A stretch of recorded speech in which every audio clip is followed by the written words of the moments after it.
World War II, Marty Ullman. Well, one day I found out that if you joined the service, they would waive your last year of high school. I was halfway through it, and that was too much of a temptation for me not to take advantage of it. So I joined the Navy, and I was sent to boot camp right outside of Chicago. And finished boot camp, they shipped me down to the Norfolk Naval Hospital in Virginia, and I was positioned at the officers' diet kitchen. And with two nurses and myself, and frankly, it was terrific. Got along well. I loved it, and I think I did a good job because without my knowing it, the officer that was in charge of the whole thing, they had urged him to put me on permanently. And when he mentioned that to me, I really blew my top because, you know, when you're 18 and there's a war on, you don't think of spending the entire war in the diet kitchen. So they were annoyed at me and got rid of me. They sent me to the airfield, the Navy airfield outside of Washington, Anacostia. And I went to school there to teach me how to give the physicals up to the point where the doctor had to take over. There were a lot of tests that you learned to take. And at the end of that schooling, they asked anyone who didn't want to continue to speak up, and I told them that I did not want to continue. I didn't have any intention of spending my war years in Washington or some school in Minnesota where they were going to send me, where there was a recruiting station. So I finally wound up on a ship, on a destroyer escort, and at least it was back in the true Navy. On one of our patrols guiding other ships, we went to forestall an attack by a submarine, and it was very difficult because of the position you were in. At that time, I had gotten myself on the bridge of the ship to take over from some men who had gotten seasick and couldn't stay there. So I had gotten that job, which was fascinating. You're there with the captain, and he relays orders, and you have all these different handles in front of you, turning to different parts of the ship's wire system. It was fascinating and interesting, and you were really right on top of everything that was happening. And that was fine, except for the ship once dropping large depth charges where we thought there was a submarine and making a hard right turn before enough space was put between us and the depth charges. And pretty soon, other ships in the convoy reported that we were leaving a trail of oil, which meant, of course, we had split open one of our oil tanks. So we were sent back to Philadelphia, which was our home port. And I was off. And one day I was a little bit late coming back to Philadelphia. The ship was gone, and I was told that it left under sealed orders that I was no longer a member of the crew. I waited until I got on the sheet that shows where you've been assigned, the USS Nitro, which is an ammunition ship. And I was given transportation to Virginia, where I joined the ship. You're a little nervous at the beginning because they were docked next to a pier that had railroad cars capable of being on that pier, and they were emptying one railroad car after another. And I found out that we were taking aboard 10,000 pounds of ammunition, and you could see it, of course, every day. The larger shells were fascinating, one or two at a time. We're talking about things that were over 1,000 pounds. It was a fascinating thing, and frankly, you felt a little nervous. It took about a week before I got comfortable on that ship, except for the fact that that ship had been in service since 1924, and there were a lot of things about it that didn't exist in any of the ships with a lot of new men. Everything was very much in order here. A lot of the officers and non-commissioned officers had been there 15, 20 years aboard that ship. So everything was very, very well organized. And some tradition was kept. For instance, we didn't have a voice box, no communication. The men piped things down and barked out orders, walking through the ship. You didn't get the communication through the voice box, there wasn't any. So, I mean, there were a lot of things like that, where they kept to the old traditions on that ship, which made it, frankly, very, very comfortable ship to be on.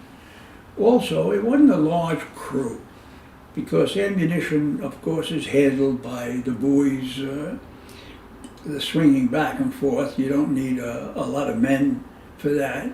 So it wasn't a really large crew, but it probably is the most comfortable ship at that time in the Navy. It was great. And, well, I was with it, of course, through the war. It was a hard-working ship. We supplied the ammunition for the invasion of France, and it was continuous. And then we left there and went down into the Mediterranean, where ships, by the way, replaced ammunition to us, especially those that came across in case we didn't get across, and they would reload us.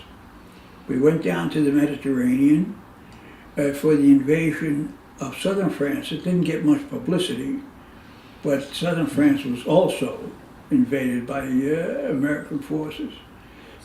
And after a couple months, when everything was kind of secure as far as the invasions go, we were waiting. The American fleet was going back to New York for a triumphant entrance. We were waiting. I think we were in the port of Oran at the time. And one day passed, 2 days passed, we were getting nervous. Finally, 2 destroyer escorts come in and tie up next to us. And we asked them, boy, when are we leaving? When are we leaving? And they looked up at us, they didn't answer us. And, you know, we were getting a little bit annoyed. But one of the guys in our ship used some language that wasn't very nice, but he got their attention. And one of the men looked up and said, look, we don't know what the hell you guys are talking about. Our orders are to take you to the Panama Canal. So, of course, everybody was going back for a triumphant entry into New York, and we were going to the Panama Canal. It was a bit of a surprise, even to the Navy, because we had gotten rid of our extra food, because going back to New York, we could replenish there. So we gave the food away.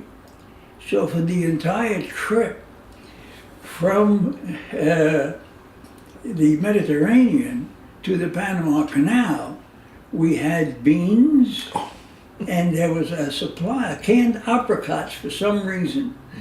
So we ate beans and canned apricots for several days, and bread. And of course, we finally got to the Panama Canal. I may have made one little war mistake there. We were at a restaurant with supplies. Boy, the food was excellent, really surprising.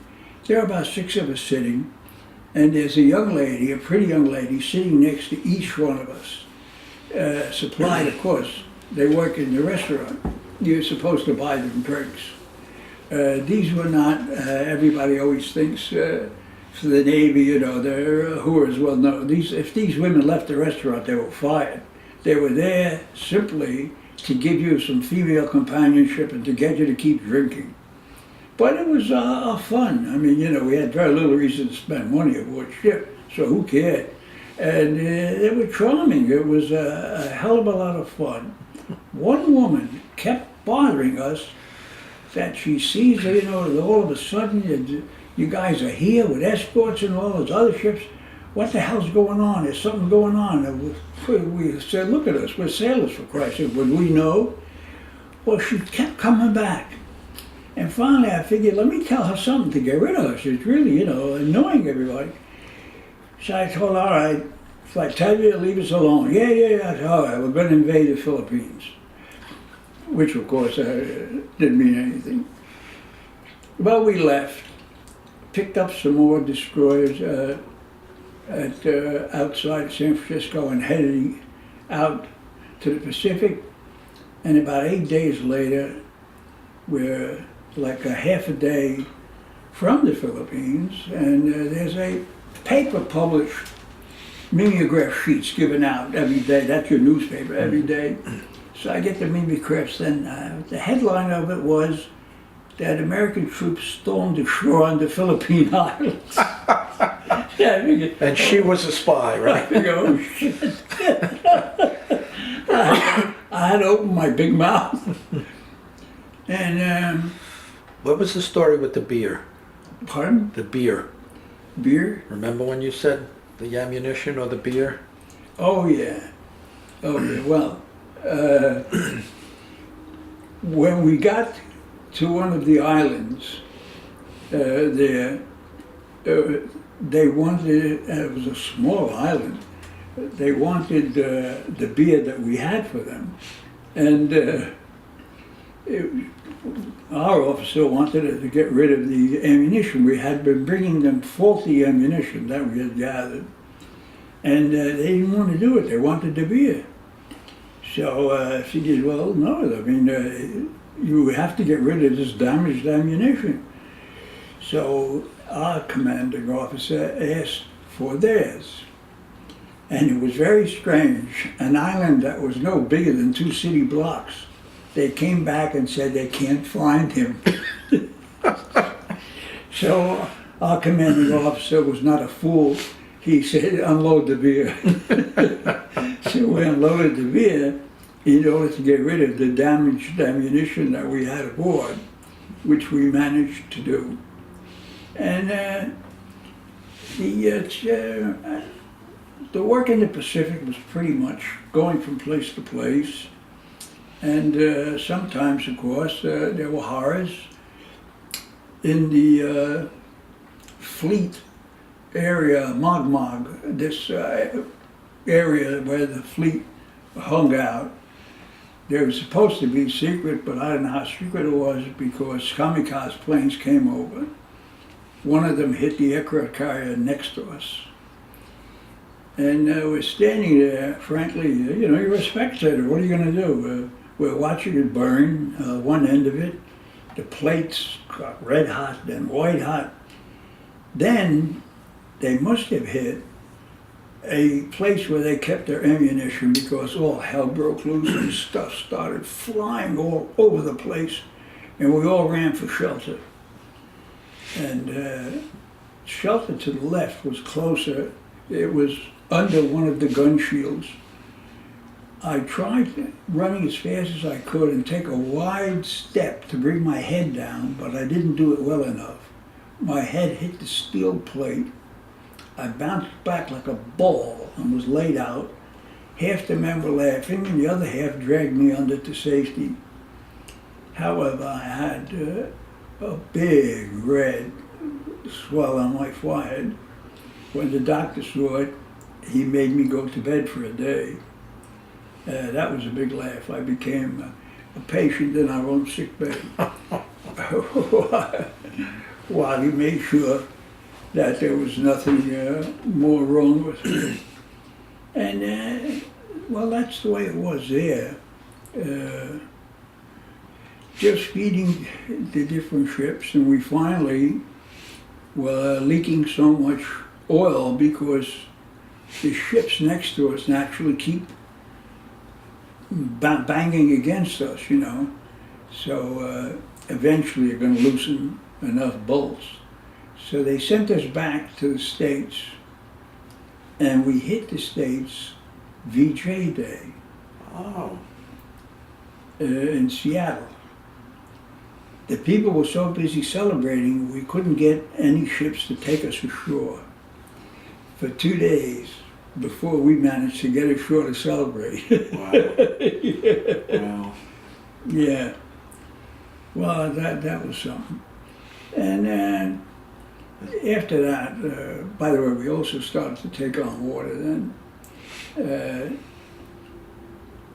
I guess maybe they were figuring out what to do because the atom bomb obviously meant the war was going to end. So there was no sense of repairing that old ship. So we went to Portland for repairs and then back through the Panama Canal. By the way, the first time we went through the Panama Canal was an incredible experience. As we approached the canal, there's a plane overhead with somehow blinking lights in the bottom of it that you could read messages. And then 2 boats appeared on each side of us. They weren't taking any chances guiding us, because when you approach the canal, you don't see it. You make a left turn after you get in there. And we slowed down at one point, and 2 men came aboard that I understand were pilots. The canal was closed because of the fact that we were loaded with ammunition. They closed the canal both ways. So of course there were a lot of ships out there staring at who the hell this was, being guarded in while everybody had to wait. And it was fascinating going into the canal. Whenever we were close to land, there were men on phones announcing our passage. The entire time we were anywhere near land, our passage was reported. The canal had been closed both ways, by the way. So, and no wonder, because had we blown up, the canal would have been out of business for a while. So we went through that way. And we managed to get through just fine. And that was when we headed out into the Pacific, where I finished my first war. So then you came home and you mustered out. I came home, went to school. I was married.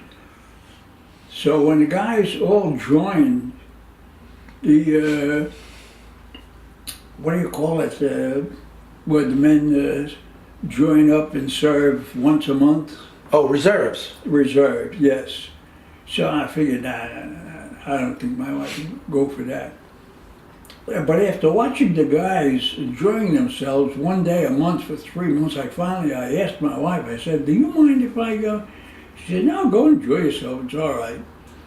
So I joined the last month of school, so that a couple of years later, when the Korean War started, they were all finished. Their enlistments were all up. Oh. Mine was not. Shani gets on the phone to me at work. She's crying. I said, what's the matter? Got a letter for me to report to the Brooklyn Navy Yard. Well, I laughed. I thought, come on, I'm married, I have a kid. Don't be silly, I'll go down and I'll explain. I'm surprised at you. So I go down to the Brooklyn Navy Yard, go into the office, guy at the desk, I tell him, look, I have this letter, who do I see to explain this?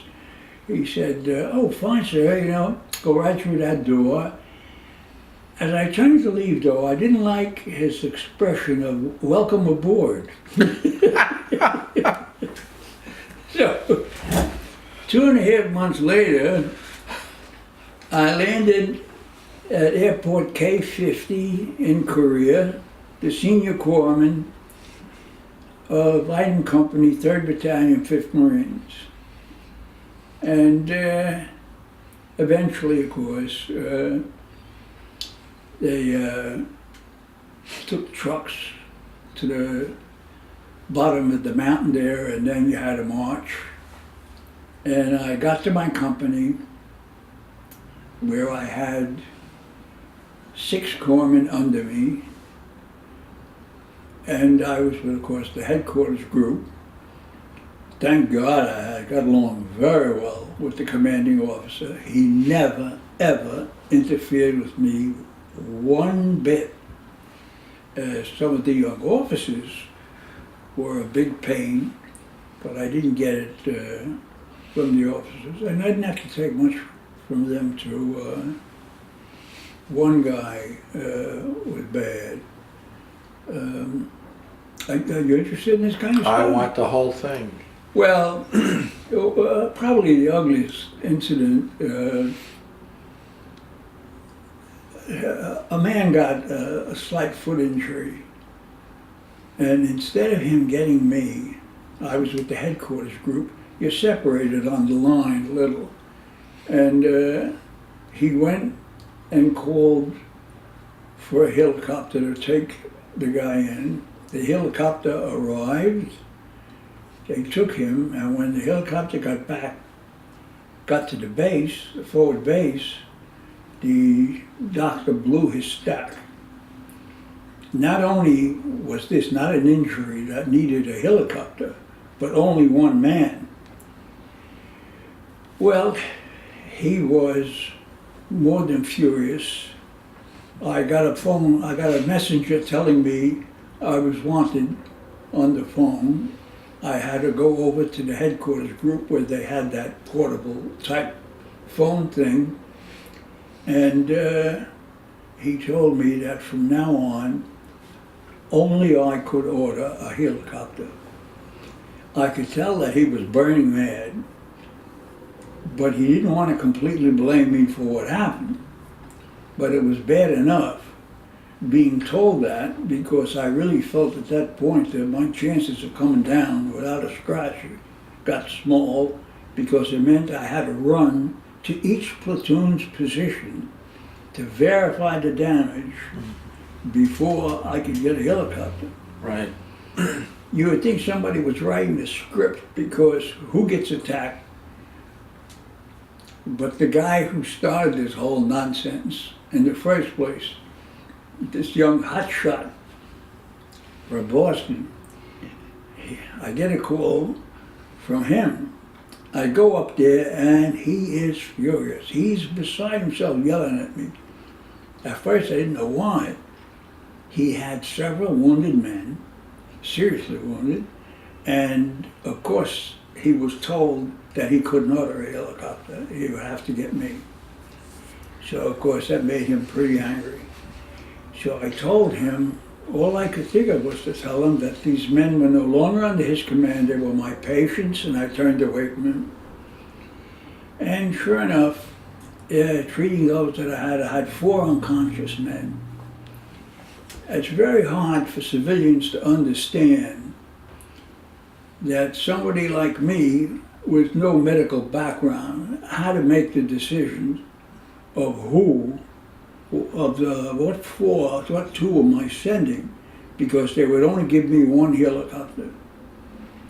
So I examined the men, and superficially, because you didn't remove the clothing, I separated the 2 and 2, and I picked what 2 that I would have go by the helicopter. So the helicopter came and took the 2 away that I had chosen. One of them put on a stretcher, and we started down the mountain to take him to the bottom of the mountain where there would be an ambulance waiting to take him. That was the hardest several hours of my 2 wars, because there were no straps on the stretcher, and the tilt of going down, he kept starting to slide off the thing. So he kept pushing him back, and it was the worst experience I had in the 2 wars until we finally got him at the bottom. And I was really surprised and pleased to see 2 men rushing toward us. The ambulance was actually there with men to take him away. Of course, I don't know whatever happened to him, but it was without question the worst experience I had. When we first started down, of course, we were a little bit afraid of the enemy. The Chinese, because it was snow on the ground, already had put on outer white clothing, which of course, you know, the Americans don't go in for all that stuff. Of course, the truth is that well, we're really, I mean, 2nd or 3rd rate when it comes to material. America is 2nd or 3rd rate. I mean, the garbage, you know, whatever senator can take care of his unit takes care of his unit. If it's not very good, so what? Just get it the hell out. Of course, in a lot of ways, this stuff is not up to par. And that was that. At that point, I'd gotten pretty tired of the war. It was about a year. And I was beginning to think it would be nice to get a light wound to get the hell out already, you know. And instead, what happened was my commanding officer comes to visit me in my hole in the wall, in the ground there. And I figured, uh-oh, what the hell is this? You know, usually you have to go to them, they don't come to you. Well, he came to me because of this strange thing that is so wonderful. I'm Navy. He has just so much control over me. I'm a Navy man, I'm not a Marine. And he is a Marine officer.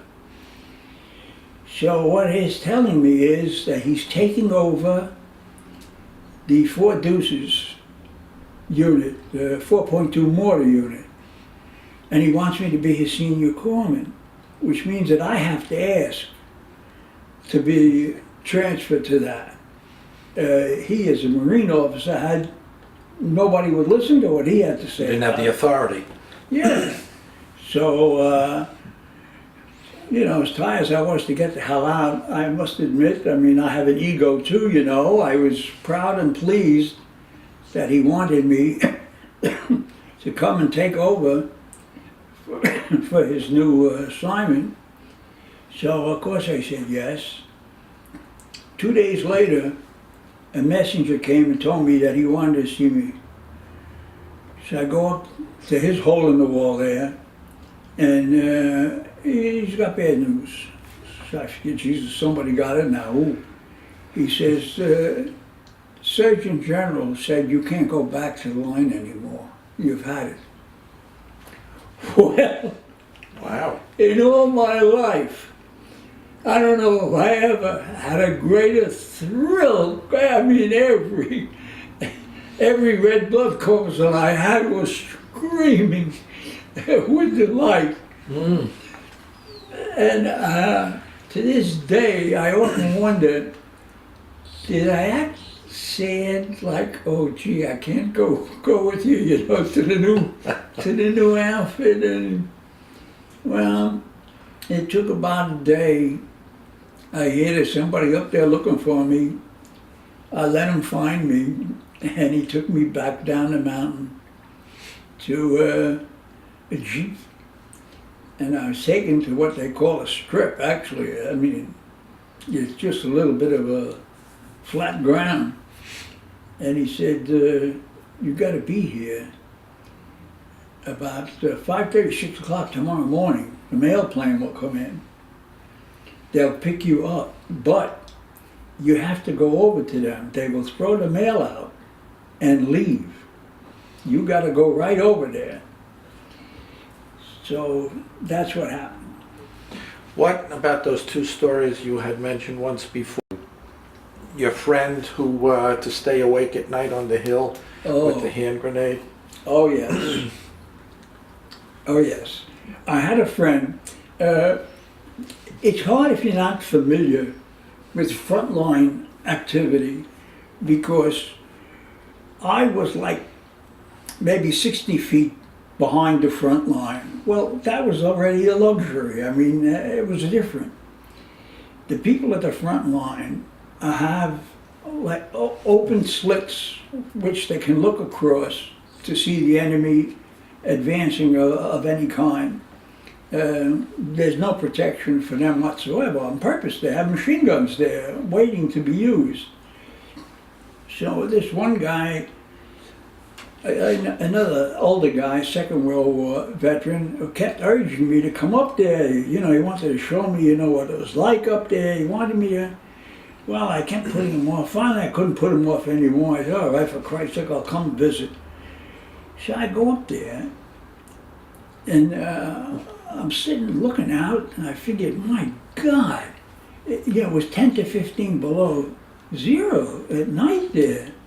I said, how do you do it? How do you stay awake? He's there with another man. There's two of them. They take turns. And he gives me a funny smile. And I say, come on. You know, you can tell me what's going on. He says, yeah, but he makes me swear and promise and not to tell him. So finally I said, for Christ's sake, we're grown-ups, I want to hear. He said, all right.